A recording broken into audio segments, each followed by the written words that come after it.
When Elon Musk made a bet with his friend about the nature of human kindness, he had no idea it would reshape his entire worldview. Convinced that people only show kindness when they know you're wealthy and powerful, Elon decides to disguise himself as Eddie, a struggling man who recently lost his job. For 1 week, he trades his sprawling mansion for a tiny apartment with a leaking ceiling and swaps his tailored suits for tattered clothes with holes. His mission seems straightforward: prove that ordinary people aren't truly kind to strangers who can't offer anything in return. But when he crosses paths with Lily, a hardworking waitress at the Sunnyside Diner, and her 8-year-old daughter Maya, who dreams of building robots that fix hearts, everything Elon thought he knew is challenged. Lily consistently shows him kindness, quietly slipping him extra food, remembering his preferences, and treating him with dignity while others turn away. Elon begins to question his cynical perspective on humanity. Yet, the closer he grows to this family, the more uncomfortable his deception becomes. Will Elon reveal his true identity to the compassionate waitress who changed his heart? And when Lily discovers the man she helped was actually a billionaire, will she ever forgive his dishonesty? Or will his wealth create a divide that even a genuine connection can't bridge? Elon Musk stood before the floor-to-ceiling windows of his office, gazing out at the city below. From the 32nd floor, the streets looked like a miniature model, tiny cars weaving through ribbon-like roads, people reduced to mere dots hurrying about their lives. From this height, they all seemed indistinguishable. Rich, poor, you can't tell the difference from up here, Elon remarked, hands clasped behind his back. Raj Singh, his oldest friend and business advisor, lounged in a leather chair, sipping coffee. Unlike Elon, who often wore sharply tailored suits, Raj was dressed casually in jeans and a faded t-shirt featuring a rocket ship. "That's exactly my point," Raj replied. "People are people. Kindness exists at every level." Elon turned from the window, raising an eyebrow. "Does it, though? In my experience, people treat you differently when they know you're worth billions." Raj chuckled. "Of course they do. You're Elon Musk. But that doesn't mean regular people aren't kind to each other." Elon walked to his desk, picking up a metal stress ball and rolling it between his palms, a nervous habit he'd developed over years of high-stakes decisions. "I disagree," he said. "Money changes everything. When I was a nobody, people walked past me like I was invisible. Now they bend over backward to help me." Raj shook his head. "That's not about kindness, it's about opportunity. True kindness shows up when there's nothing to gain." Just then, Elon's assistant, Zara, knocked twice before entering with a tablet in hand. "Sorry to interrupt, but you have a call with Tokyo in 5 minutes. "Push it back an hour," Elon said without looking up. Zara nodded and slipped out quietly. "See?" Raj gestured toward the door. "She just rescheduled a meeting with 20 executives because you asked. That's not kindness, it's her job." Elon stopped rolling the ball. "Fine. Let's test your theory." "What do you mean?" Raj asked. Elon leaned forward. "Let's make a bet. I'll pretend to be poor for 1 week. I'll go to different places, interact with people, and see how they treat me." Raj's eyes widened. "You can't be serious." "I'm completely serious," Elon replied. "If I find genuine kindness from someone who has no idea who I am, someone who thinks I'm just a broke nobody, I'll donate $10 million to any charity you choose." "And if you don't?" Raj asked. "Then you admit I was right," Elon said with a smirk, "and you buy me dinner at that diner I like." Raj laughed. "So I either win $10 million for charity or buy you a $20 burger. That's quite a bet. Deal?"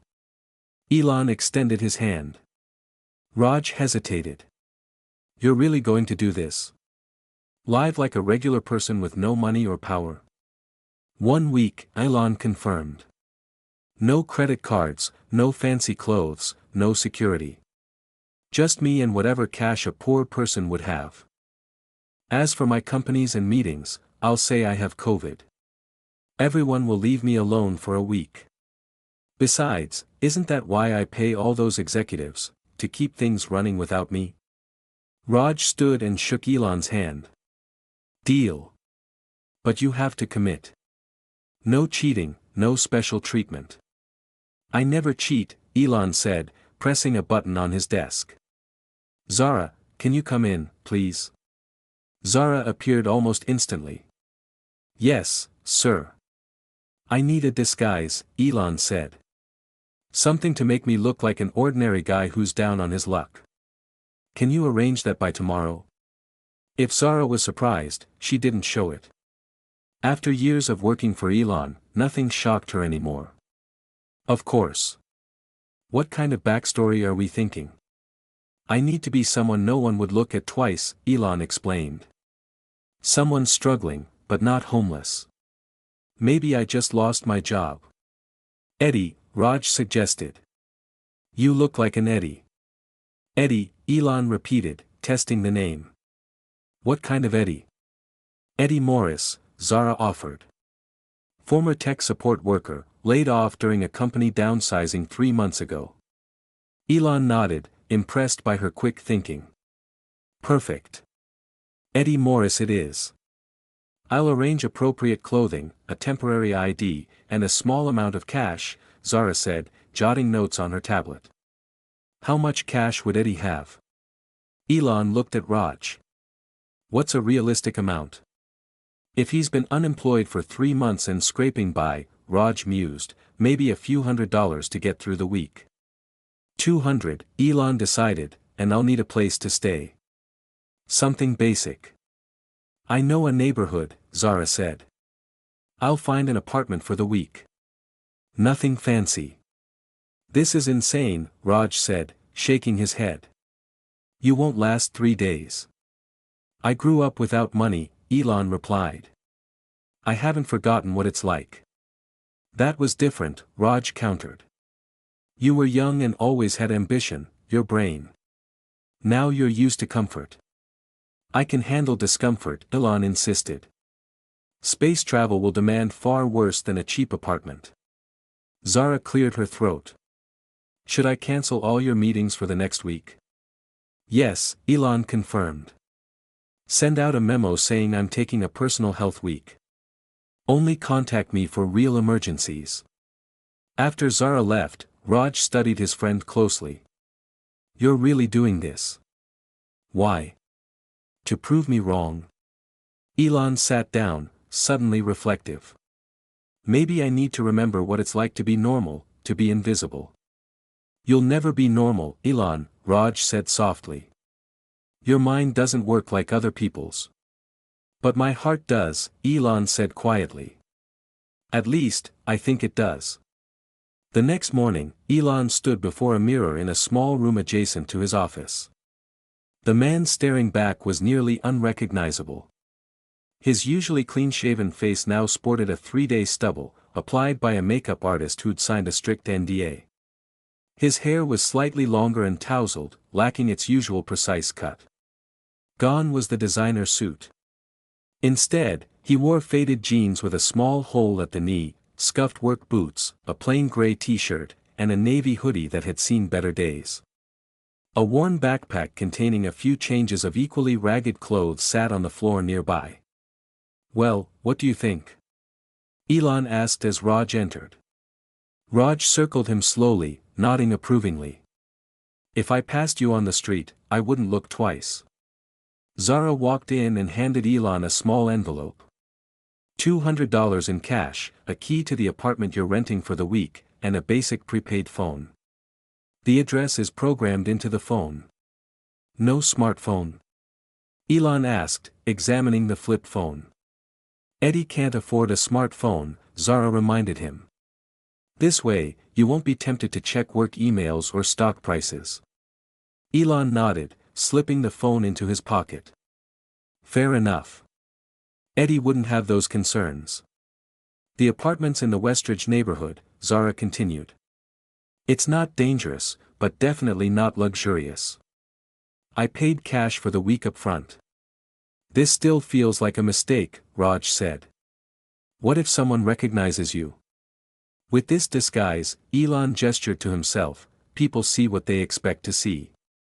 No one expects to see Elon Musk walking around in old clothes. Raj handed him a business card. My personal number's on the back. Call me if you run into trouble. I won't need it, Elon said confidently, tucking the card into his wallet, a scratched leather one Zara had provided, replacing his usual sleek carbon fiber money clip. Remember, Raj said seriously, to win, you need to find real kindness. Not just people being polite or doing their jobs, genuine kindness with no expectation of reward. I know the terms, Elon replied, and I'll stick to them. He slung the backpack over one shoulder. For a moment, uncertainty flickered across his face. Then he squared his shoulders and nodded to his friends. Eddie Morris is ready to face the world, he declared, and find out how much kindness exists for an ordinary guy. Good luck, Raj said, offering a handshake. I hope you lose our bet. Elon shook his hand firmly. We'll see. As he stepped into the private elevator that would take him to the parking garage, Elon felt an odd mix of anxiety and excitement. For the first time in years, he was stepping into the unknown. For the next week, he'd be invisible, ordinary, powerless. The elevator doors closed, separating Elon Musk from the world he knew and ushering Eddie Morris into a reality he'd long forgotten. From this perspective, the parking garage looked different. Normally, a security team and a luxury car awaited him. Today, Zara had arranged for a beat-up blue Toyota Corolla with a dent on the passenger door, rented, but not from his usual premium service.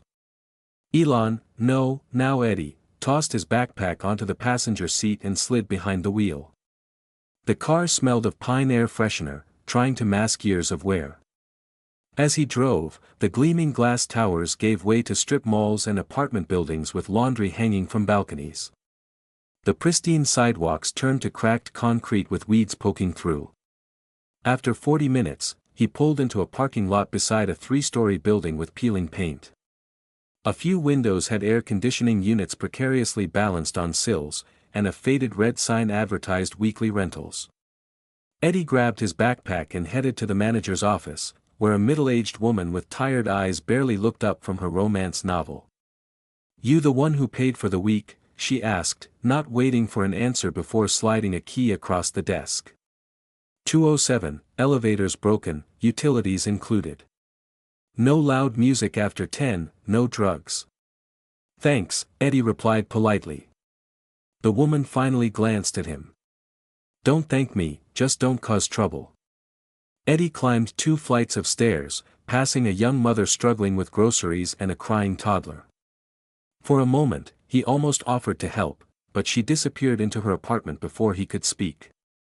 Room 207 was at the end of a dimly lit hallway with worn carpet.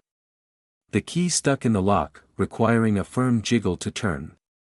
Inside, the apartment consisted of a single small room with a mini kitchen in the corner and a door leading, he assumed, to a bathroom. The furniture included a sagging double bed, a scratched wooden table with 2 mismatched chairs, and a TV that might have been new when flip phones were cutting edge. The mini kitchen had a small fridge, a 2-burner stove, and a sink with a slow-dripping faucet. Eddie dropped his backpack on the bed and opened the bathroom door. A shower stall, toilet, and sink occupied the tiny space. A rusty streak ran from the shower drain, and the sink had a crack across the basin. Home sweet home, he muttered. He checked the time on a cheap digital watch Zara had given him, replacing his usual luxury timepiece. It was only 3 p.m. The whole evening lay ahead. For the first time in years, Elon Musk had no plans, no meetings, no calls, no problems to solve. Eddie Morris had no obligations either, except to survive on his limited budget. His stomach growled, reminding him he hadn't eaten since breakfast. Eddie counted out $15 from the envelope and tucked it into his pocket. He'd need to be careful with money to last the week. Stepping outside, Eddie walked slowly, taking in his surroundings. A convenience store, a laundromat, and a pawn shop occupied the next block. A little further down, he spotted a grocery store and headed there. Inside, he grabbed a small basket and began calculating: a loaf of bread, peanut butter, a bunch of bananas, a carton of eggs, a bag of rice, and some beans. Basic, but practical. The total came to $12.37. Paper or plastic? The cashier asked without looking up. Paper, please, Eddie replied. The cashier packed his groceries mechanically, still avoiding eye contact. Eddie realized he was just another faceless customer, unimportant, unremarkable, just Eddie. As he walked back to the apartment, a group of teens hanging out near the store watched him pass. One whispered something, and they all laughed. Eddie quickened his pace, feeling an unfamiliar vulnerability. Back in his room, he put away the groceries and sat on the bed's edge. The springs creaked loudly under his weight. He tried the TV, but it only picked up 3 channels clearly, all playing commercials. Eddie made a simple dinner of rice and beans, eating straight from the pot to avoid washing dishes. The food was bland but filling. As he ate, he looked around a small space that would be his home for the week. In his real life, his homes were showcases of modern design, spacious, sleek, filled with cutting-edge tech. This room was the opposite in every way. It wasn't designed, it simply existed, a space to hold human bodies when they weren't elsewhere. As night fell, the room grew uncomfortably warm. Eddie opened the window, but it only let in the sound of traffic and a loud argument a few doors down. He lay on the lumpy mattress, staring at a water stain on the ceiling that resembled Australia. Sleep wouldn't come. His body, accustomed to a high-end mattress designed for optimal rest, rebelled against the springs digging into his back. His mind, usually occupied with grand visions and complex problems, had nowhere to go. For the first time since the experiment began, doubt crept in. Could he really handle a week like this? He was used to discomfort when it served a purpose, like testing gear for Mars missions, but this discomfort felt pointless, leading nowhere. This is reality for millions of people, he reminded himself. And for me, once. That's what Raj had meant. The morning arrived after a restless night. Eddie showered in the tiny stall, the water pressure weak and the temperature lukewarm. He dressed in another set of worn clothes from his backpack and headed out, determined to continue his experiment. He approached a woman on the street. "Excuse me, is there a coffee shop nearby?" Without making eye contact, she pointed down the road. 2 blocks that way." "Thanks," Eddie said, but she'd already turned away, creating a clear boundary between herself and this stranger in shabby clothes. The coffee shop was a chain with bright lights and promotional signs in the windows. Inside, the line moved quickly as commuters grabbed their morning caffeine. When Eddie reached the counter, the barista, a young man with multiple piercings, barely glanced at him. "What do you want?" "Small black coffee, please." "Name?" "Eddie." The barista scribbled on the cup and called the next order before Eddie even paid his $2.15. Eddie waited at the pickup counter, noticing that people who ordered after him got their drinks first. Finally, another worker called, Eddie, with the enthusiasm of someone summoning a pet to the vet. Eddie took his coffee to a small table and sat. The shop buzzed with morning energy, businesspeople typing on laptops, friends chatting over pastries, a student highlighting a textbook. No one looked at Eddie. No one smiled his way. He was completely invisible in a room full of people. Sipping his coffee, he watched others interact. Baristas bantered with regulars, strangers held doors for well-dressed patrons, and when a man in a suit dropped his wallet, 3 people rushed to help. Eddie deliberately knocked his napkin to the floor. It sat there for 10 minutes before he picked it up himself. No one noticed. No one cared. By mid-morning, Eddie had walked a few more blocks, encountering similar treatment everywhere. At a bookstore, the clerk followed him suspiciously. In a park, a woman pulled her child closer when he sat on a nearby bench. It wasn't that people were cruel, they just treated him as if he were insignificant. A background character in their lives. Eddie's disguise worked too well. He'd become truly invisible. As the sun climbed higher, Eddie's stomach growled again. He'd only spent a few dollars so far but knew he had to be cautious. Looking around, he spotted a small diner across the street with a sign in the window reading, "Daily Special, $5.99. Eddie waited for the light to change, wondering what his next move should be. So far, his bet with Raj wasn't looking good for humanity. But maybe this diner would be different. Maybe here he'd find what he was looking for. A sign above the door read, "Sunnyside Diner," featuring a smiling cartoon sun. Eddie took a deep breath and pushed the door open, stepping into the warm, food-scented air, leaving behind the cold anonymity he'd felt all morning. A bell jingled as the door closed behind him. The diner was small but clean, with red vinyl booths along the windows and a counter lined with chrome stools. The walls were decorated with vintage ads and signs for the local sports team. Classic rock played softly from ceiling speakers. The lunch rush hadn't started yet, so only a few tables were occupied, an elderly couple sharing a newspaper, 2 construction workers in dusty boots, and a woman typing on a laptop. Eddie stood awkwardly near the entrance, unsure if he should seat himself. He recounted the money in his pocket, $6 and some change. Most of it would go to the Daily Special.